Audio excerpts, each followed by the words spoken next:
So I'll start introducing myself. So I'm Carol Fairchild. I've been in the automotive industry for about 20 years, focusing very much in the marketing and software development space. A decent amount of the time, probably about 18 years at Arnold Clark, where I ran their software development teams and marketing teams, and really proud of some of the achievements there. Some award-winning teams and award-winning websites, so great fun at my time there. I then spent some time with Lookers for about a year, which again was great fun, and then joined CitNOW just coming up in 4 years ago. Where now I'm doing the role that I am today, the Chief Customer Officer. So I'm responsible for all of the customers within the group and making sure that we deliver the best possible experience for our customers that we can. So thank you for coming along and listening to us talk today. Hopefully, I'm not going to bore you, hopefully there's not too many slides, and hopefully we can keep it as engaging as possible. Let's move on. I'll start with a bit of background on the CitNOW Group. Many of you will know CitNOW as the kind of innovators of video in the automotive industry, going back quite a bit of time. But we recognised that we had to kind of adapt and change if we really wanted to meet the vision that we have of transforming the way the automotive world communicates. So we started looking around and looking at other businesses that we could add best-in-class products to the business and to the group. So we've gone through quite a few acquisitions over the last little while. And we've now got products from the initial research phase right through the buying experience and then the ongoing after-sales journey. Underpinned by unrivaled insights and data, reporting and integrations, we really see that we can better allow retailers better manage their customer experiences. If we go on, I mean, everybody's talking about industry change. We're all bored of it, aren't we? There's been more change in the last 3 years than the last 30. I think we're all kind of fed up of it. A lot of retailers have really benefited over the last little while, and I think the bit that we have is the uncertainty on what's coming around the corner, because again, there's more change. It's agency, it's EV, it's, I mean, we'll not even get into the cost of living crisis and things like that, so change is coming. And I think we recognise that we need to manage each stage. We really need to get back to the basics and doing the best we can at every stage of that experience of the customer, to make sure that we can remain as profitable as possible as retailers. Unfortunately, I think a lot of the disruption has taken the eye off the customer experience, and people are focusing on a lot of other things. And I think, for me, I would say this, and we need to get back to putting the customer at the centre of everything that we do. The customer's got a lot more power. They really are armed with as much data as they possibly can, and I think we need to improve what we're doing. One of the things that I kind of often talk about when we're talking to the team and our customers is it's not about digital transformation, it's experience transformation, because I think a lot of people go on these big digital transformation projects, and it's not. We just need to break it down and look at the experience and look at how we can transform that. I'm going to talk about a Salesforce study. So the State of the Customer survey that Salesforce did found that 88% of customers feel that the experience is just as important as the price, excuse me, is just as important as the products and services that are offered.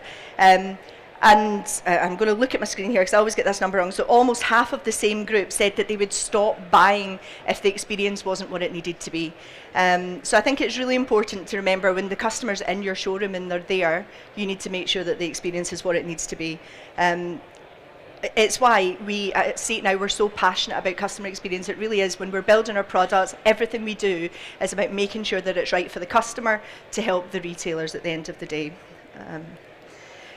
So when we kind of saw that piece of research from Salesforce, we decided that we wanted to dig a little bit deeper. So again, I'm going to look at the numbers here. So we did 3 key pieces of research.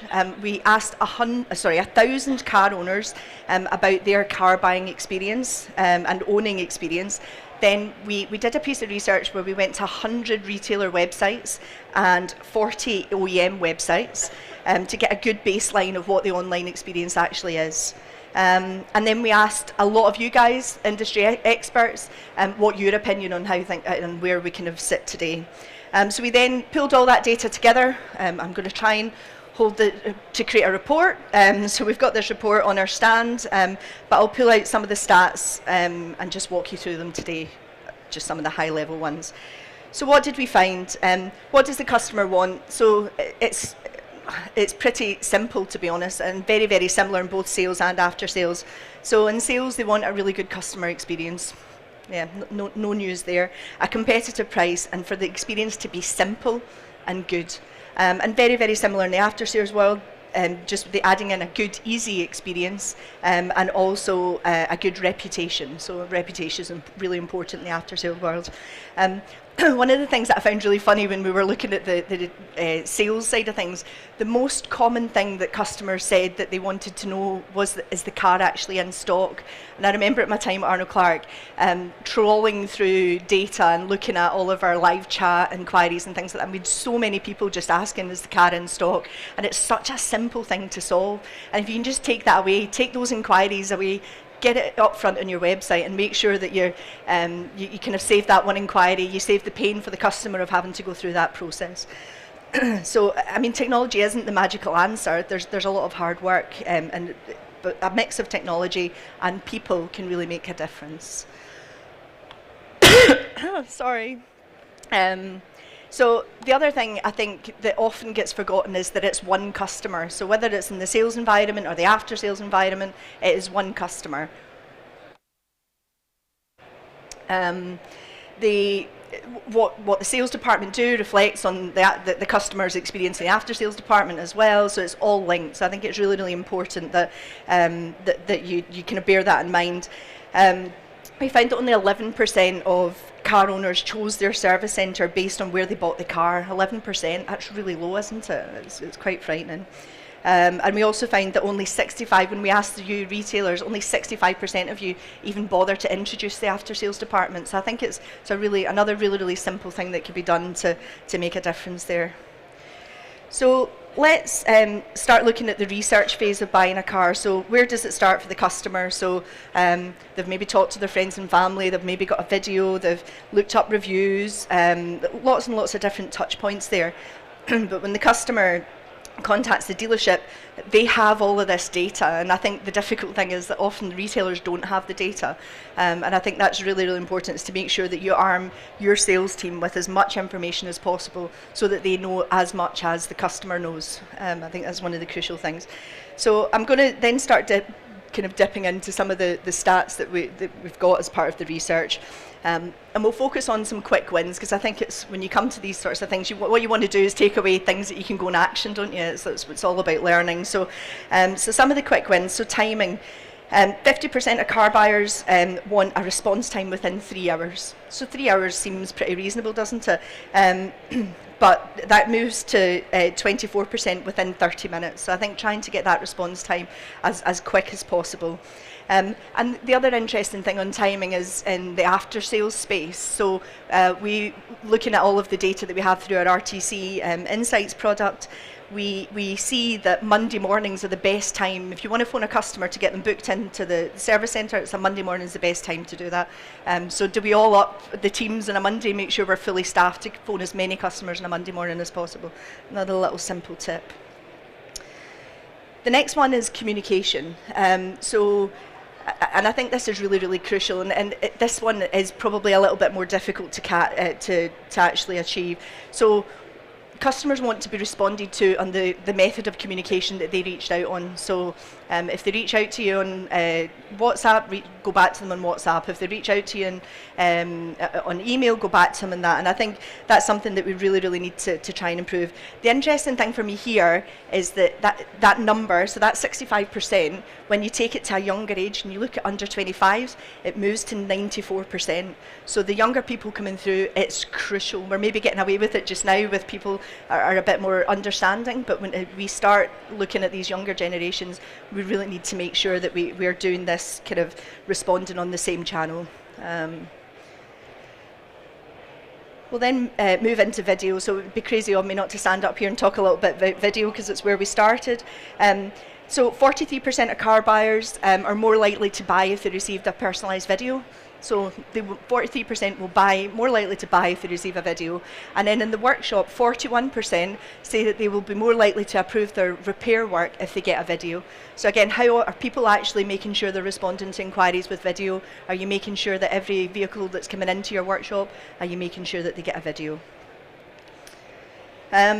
The last one is about trust. So 62% of after-sales customers choose their service centre based on trust and reputation. I think this is a really interesting one. I mentioned earlier that we found that 30% of the industry don't actually introduce their service centre. So I think that's a really crucial one. That's quite a simple thing to do to make sure that you introduce your after-sales department.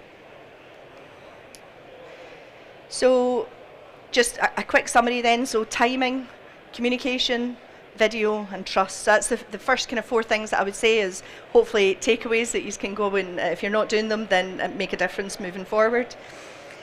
Next piece we'll kind of pick out this other standout stat because I was quite gobsmacked by this one. So 62% of car buyers are researching on a dealership's website first.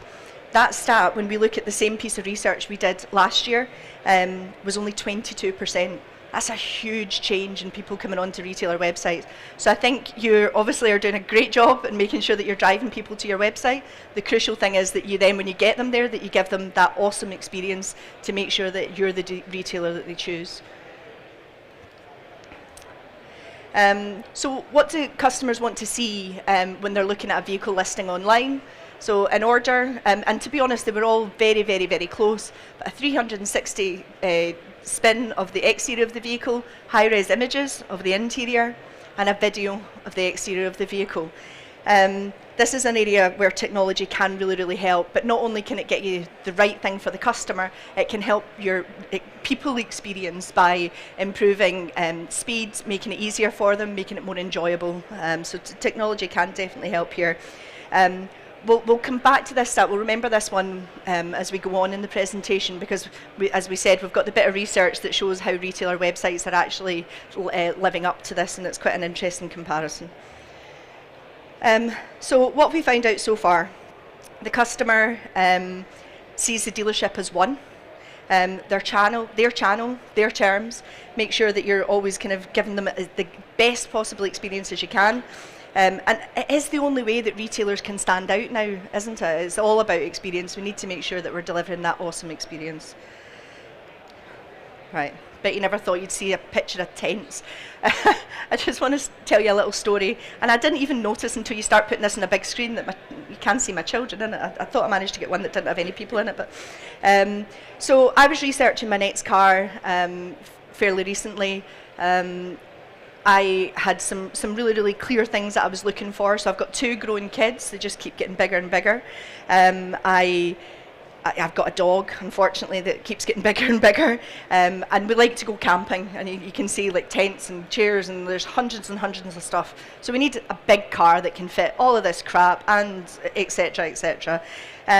So we started kind of researching. We were online. Did everything you would expect us to do. We narrowed it down to 2 cars, which was a pretty mean feat actually, because it's quite difficult. There's so much choice out there. So we've got to 2 cars. So I sent an inquiry over for each of the cars. The first one, I got a video as a response, which was quite surprising. So no, but I didn't tell anybody I worked for CitNOW. It was just a normal customer. So I got a video response, and the video, the guy said, "Hi Carol, it's really, really great. Thanks for your inquiry. Here's the car. Here's how you move the seats about. Here's a dog thing. You can put this in the boot and you can fit your dog in here. I'm sure you'll fit all your camping kit," and all of that sort of stuff. It was definitely a wow moment, a proper personalised video. The next inquiry, I managed to set up a date. Everything was fine. So I go the day before the kind of the first car I went to test drive and everything was great. The second car, the kind of day before the appointment, I had no phone call, I had no confirmation, I had nothing tangible to say that I had actually an appointment booked. So I phoned the dealership and just confirmed, right, I'm coming tomorrow. I'm coming with the dog, the kids, all of that sort of stuff in tow, so just to be ready for us. Yeah, that's fine. So we turned up the next day, and of course, to complete surprise of everybody in the showroom, nobody knew who I was, why I was there. Eventually found the salesperson. He came to see me 20 minutes later. I didn't have a clue who I was, had completely forgotten the conversation, hadn't got the car ready. It was nothing. I didn't even manage to get a test drive that day. But this car was the one that I really, really wanted. So I was saying, right, can you have a look at my car, part exchange, value it? No, just not interested. So it was like completely polarized experience. It was one kind of joyful one, which unfortunately was not my first choice car. Another one which was really bad. But which car did I buy?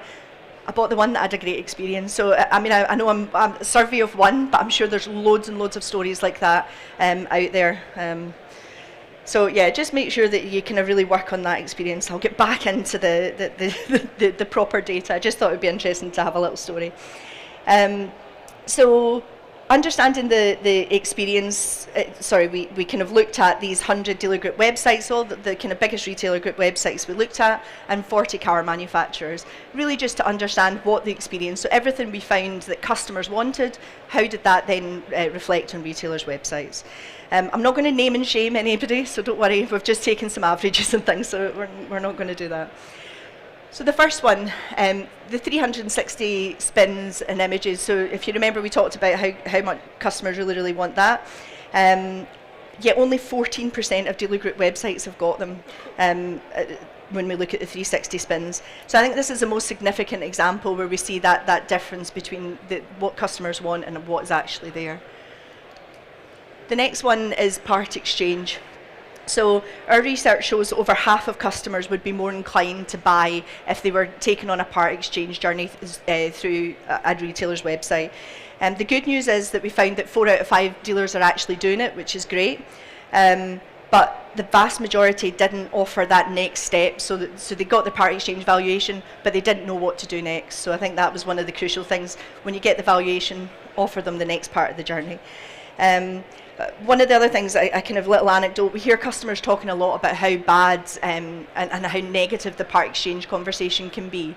It's often that point where you need to do a bit of objection handling, and especially now, we were with a customer yesterday, and he was talking about how more difficult it is because you're maybe a year down the line before your car's coming in, so the part exchange valuation is done here, and then you need to reevaluate it in 18 months time, 12 months time, and again it's just that moment of kind of difficulty with the customer. So I think just trying to pick the right technology here to make sure that is a seamless experience through that part exchange journey, and you don't just give them the value, you give them what the next best action is. So 1 in 5, personalised video will increase sales. We talked about that earlier, but only 1 in 5 dealer websites actually offer the ability to click and request a video. It's a really, really simple thing to do, and 43% of buyers said that they would be more likely to buy if they received a video. So I think that's something that would be really great to see that number move next year when we're talking about this. Moving into the after-sales side of the world, only 1/4 of dealer websites allow customers to make a service booking where they can pick a date and time. And this reduces to less than 1 in 5 when you look at manufacturer websites. Yet 44% of car owners are saying that they want to be able to book a specific time and date as part of their next online experience. So I think just making sure that we try and work on that one as well, I think would be great. So just to summarise where we're at here. So we talked about the seamless experience. Things are moving around. So seamless experience, the customer wants a seamless online to offline experience. Like we've been talking about it for so many times. I remember, I think it was Volkswagen that first talked about clicks to bricks or something like that. So we've talked about it for a long, long time, but it's still really, really key. And I think we can all really, really work on it to make a difference. It's also recognised in the industry part of the study that we did that you guys are working on it as well. So I think using technology as an enabler in that space to help improve that experience should really help. The next one is all about people. So a recent ICDP study showed that the most important factor for customers was actually getting to talk to people and having that one-to-one conversation. So it's not all about trying to do drive everything digitally and trying to get everybody kind of online and things like that. They still want to have that face-to-face experience. So I think it's how you do the transition from the online to offline as seamless as possible and armed with data. And lastly, communication. The omni-channel. Everybody's omni-channel again is one of those words, isn't it, that people are overusing. But making sure that it's a true omni-channel experience that's defined by the customer and not by the retailer. I think it's very, very easy to sit and draw your little flowchart out, isn't it, and say customer will go from here to here to here to here. But actually, what does the customer want? And can you truly let them jump from here to here to here to here in a mix of online and offline? I think that's one of the things that is one of the more difficult bits to catch. And lastly, communication. So making sure that we're offering effective communication with the customer on their needs, their channels, how they want to communicate with you, and making sure that you hold their hand and support them through a really, really difficult buying decision. So the CitNOW Group has got technology in all of these spaces, and we've talked a lot about technology being an enabler here. But we also work with some of the biggest partners out there, and I think that one of the things we're keen to do is, as we continue to grow, is that we still continue to work with these partners and trying to make sure that we take the pain away for retailers. So we're working together to try and make it easier for you guys to have that seamless end-to-end experience. So that's absolutely what we're working towards anyway.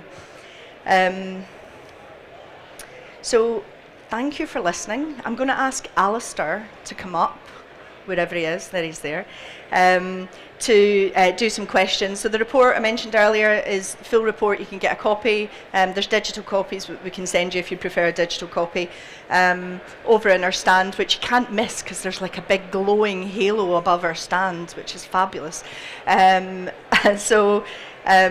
Time for some questions. So if anybody has any questions, this is Alistair, our Chief Revenue Officer at CitNOW. Anybody got any questions for us? Look, none. Gosh, no questions. Oh no. You bring me up for no reason. Just to look good next to me. I'm not going to sing. No questions? Come and find us at the stand if you've got questions. Yep. There's lots of these to give away. Yep. Feel free and come and ask us as many questions as you like, even about the partners we're working with. And have a great day. Yeah. Thank you. See you later, folks.